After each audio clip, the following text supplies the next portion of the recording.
तर आज आपण पाहणार आहोत 8वी कविता कोणापासून काय घ्यावे ह्याची प्रश्न उत्तरे।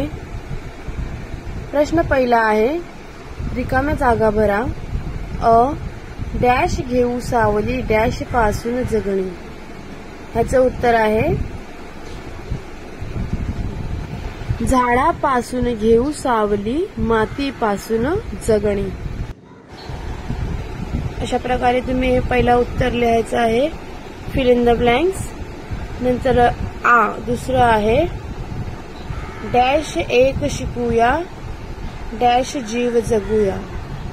ह्याचं उत्तर आहे, प्रभात काळी एक शिकूया जगवित जीव जगूया।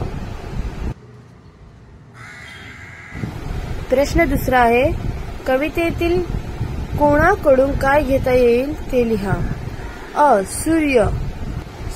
सूर्यापासून आपण रंग घ्यायचे आहेत। नंतर आहे चंद्र, चंद्रापासून शांती। नंतर ताऱ्याचे येणार आहे दिव्य कांती। फूल गंध, कोकिळ गाणे,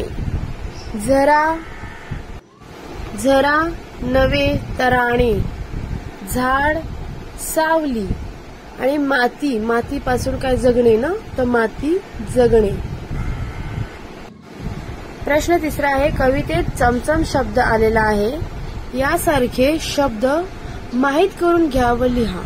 चमचम, तारे चमचमतात, तसंच चमचमदा रायमिंग वर्ड बोलता येऊ शकतो की जसं की घमघम, छमछम, अशा प्रकारे तुम्ही शब्द लिहू शकतात। धन्यवाद।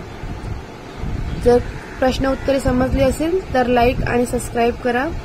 थँक्यू।